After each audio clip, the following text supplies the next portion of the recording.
Hello and welcome to my fourth video on formatting a book. I've changed the name of the book from Eschia World War to World War on Eschia.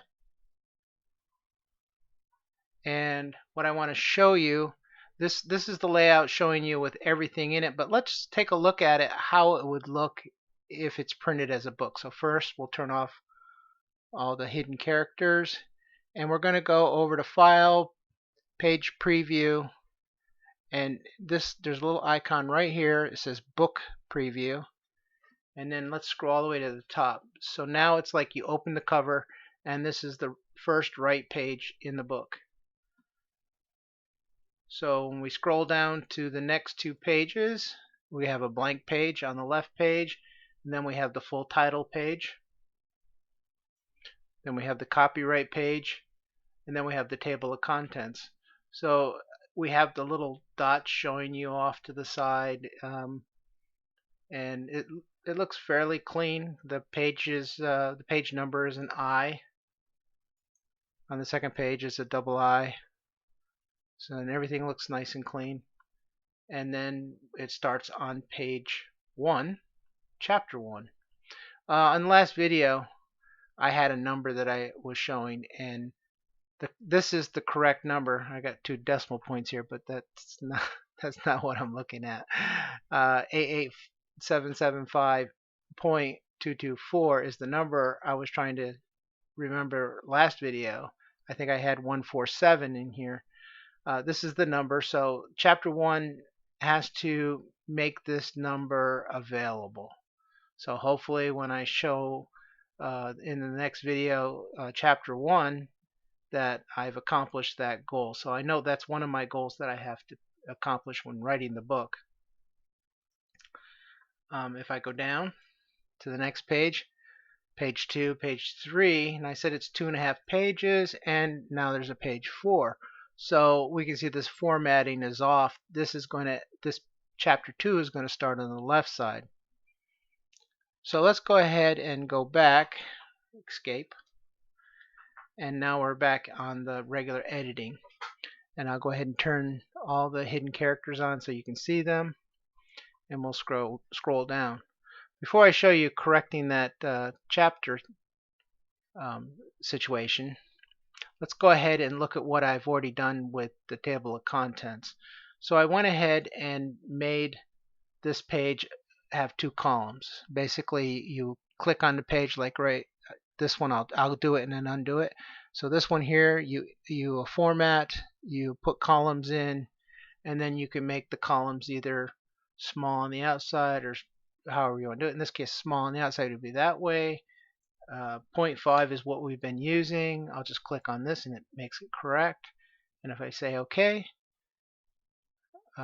we were up here. It has a way of jumping you down. But anyways, you can see that it kind of like messed everything up putting that in there. So let's go ahead and go to Format, go to Columns, and we want it to be just this regular one, and say OK. So now it's all back to normal.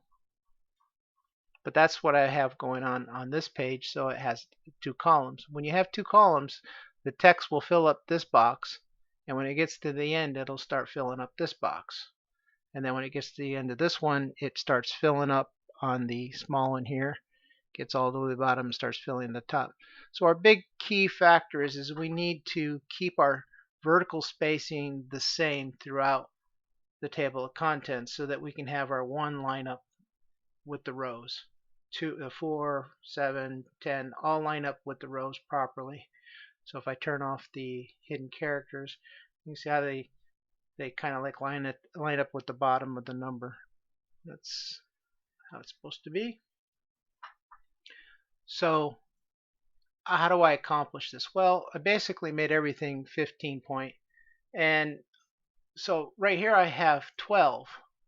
So in this line of text, in order to keep it 12 or keep it 15, all the dots are at 15.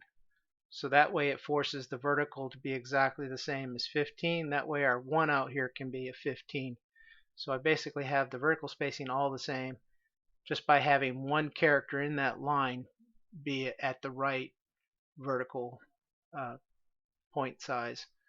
And so you can see here I've got the chapter name, and then I have my chapter teaser, and then these are just waiting. So let's just go ahead and kind of mess this up. Since I know at this last character right here is where I have the page to force it to create chapter 1, if I'm on the left side of that and I carriage return down, force it to the next page, you can see that it forced the page to this side.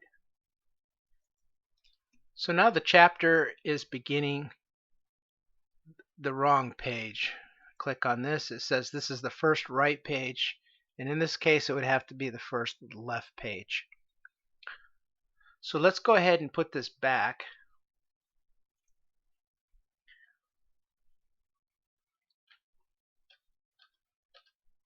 And so our chapter is in its correct spot, and we'll just get rid of this page, and it'll knock our chapter 2 out of place, and that's where we started saying that chapter 2 was not in the right place. So we click on the page and we go to our styles and formatting, we go to the page styles, and we want this to be the second chapter first left. So double click that, and now it's over there. We can see the page number is correct here and here, so that's good. What we didn't notice, or I didn't tell you to look at, I'm going to stretch this out again, and I space this down. We can see that our page number is at 2, so it should be 1. So when the page numbers do not match, we have to go through every one of the chapters, and we have to double click on it, and then we have to change our offset. In this case, we'd have to change it to 7. We do that, we see this one changed, but this one over here didn't change to 2. That's because its offset is still set at 6. So every one of these pages are going to hold its offset, so that when you it's basically talking about when the document starts. So even down below, our offset should still be 6.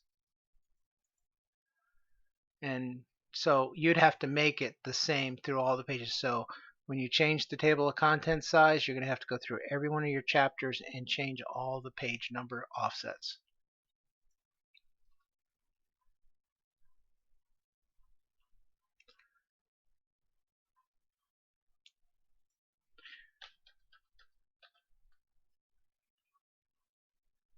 So now you can see over here that since I changed this one to 7, it disappeared.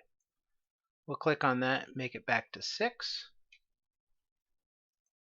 and then our 1 is there, 2, 3, and then it'll just be continuous. So this page, even if I were to shove another page in here like this, the page number will still stay correct. It's just when you change it from the pages all above all your chapters. So getting the table of contents, you need to get it right the first time, and plus all your title pages, you need to get that correct. So I might have to go through, I might have 3 table of contents, because I'm thinking of having more than 18 chapters. Not sure where this is going to go, and so I'll probably have to go through and change all these page numbers. But this ends video number 4. I hope you got something out of this, and in the next video I hope to start showing you chapter 1. So I hope you had a great time watching and got something out of it, and you guys have a great day.